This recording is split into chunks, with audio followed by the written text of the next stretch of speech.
A Napoli lo chiamiamo dessert di mandorla. Sia la pasta di mandorla semplice che quella al burro sarebbero le cartucce e perché no le madeleine. Fatte con mandorle fresche otteniamo una pasta di mandorla governata con sac à poche e anche le cartucce, che qualcuno le chiama anche babà di mandorle. Guardate che spettacolo, quando si fa sformare si torna sempre bambino.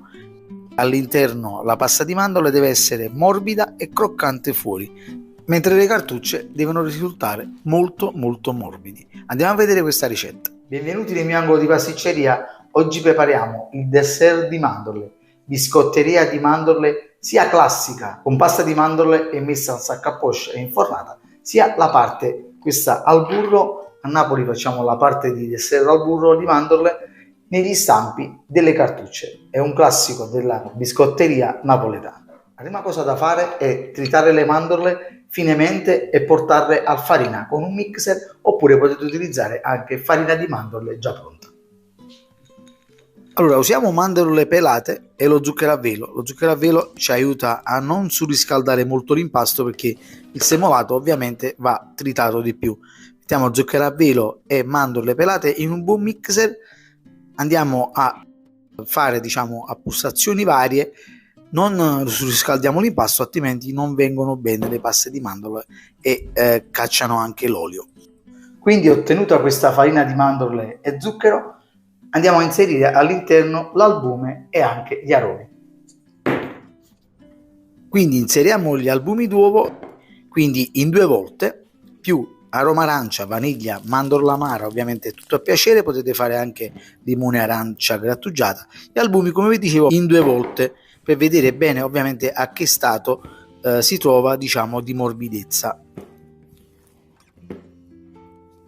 Fatto ciò, togliamo 150 grammi di quantitativo per le cartucce.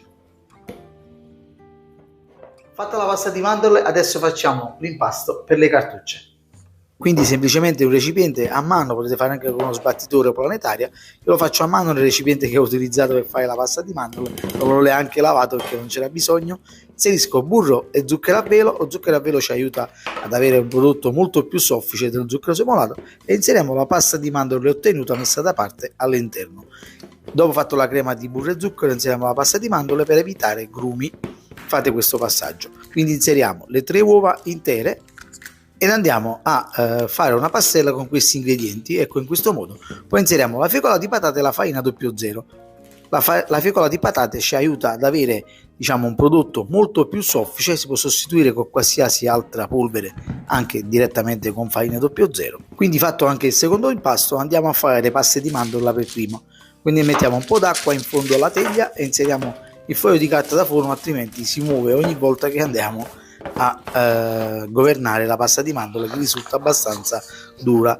Guardate, ho usato cappuccio di stoffa perché la pasta di mandorle è abbastanza solida. Vedete la sua morbidezza. Potete mettere anche un altro po' di albume se vi risulta troppo dura. E vado a fare questi classici dolcetti in questo modo. Prima faccio questi a rosa, poi faccio questi a cuoricino, tra virgolette, in questo modo. Poi faccio questi qua con 3 girate di sac à poche, in questo modo, e poi faccio queste qua, cioè prima così come una virgola e poi dopo vado a mettere un ricciolo al finale che ho fatto in precedenza. Ovviamente la decorazione è facoltativa, usiamo frutta candita abbastanza morbida, se non risulterà molto dura. Io ho 2 tipi, li vado a decorare con cioccolato dopo che sono usciti dal forno. Vedete i cuoricini, li vado a fare bianco e cioccolato. Andiamo a infornare a 190 gradi, forno ventilato, pochissimi minuti, 5 massimo 7-8 minuti. Quando fuoriusciti dal forno e quasi raffreddati, vado a mettere il cioccolato sopra. Quindi per le cartucce, quindi sistemati tutti gli stampi delle cartucce, ci sono anche queste cartine adatte per cartucce che hanno la stampa da una parte che deve essere all'esterno, e all'interno che non c'è la stampa va messa l'impasto. Li possiamo trovare tranquillamente nei negozi di articoli delle pasticcerie o casalinghi.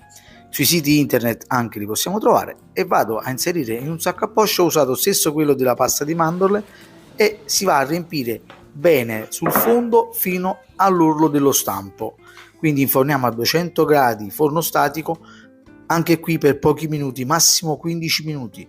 Quando sono anche ancora bionde, sono pronte, guardate, quasi bianche, perché poi sul fondo si è ben cotto, quindi è un prodotto cotto alla perfezione. Non dovranno risultare troppo scure anche sopra, altrimenti sono molto secche e non va bene. Quindi con un po' di impasto che mi è avanzato vado a fare queste con l'uvetta all'esterno e vado a infornare sempre alla stessa temperatura per pochi minuti. E voilà ragazzi, il vassoio di dessert di mandorle tipico napoletano, ma lo fanno in tutte le zone del sud, specialmente in Sicilia e in Puglia, è pronto. Vado a farvi vedere all'interno, vedete, fuori è croccante e all'interno deve rimanere morbida, così si può mantenere anche per vari giorni. La stessa cosa è per le cartucce, guardate quando si vanno a sformare che belle, morbide, e anche queste ovviamente fatte con pirottino. Non lo so voi, ma comunque io quando ero bambino la prima cosa che mangiavo da questo dessert erano le cartucce. Dessert di mandorla, questo qua biscotto, non è che è molto adatto ai bambini, però questo qua penso che tutti voi quando eravate bambini avete assaggiato prima la cartuccia.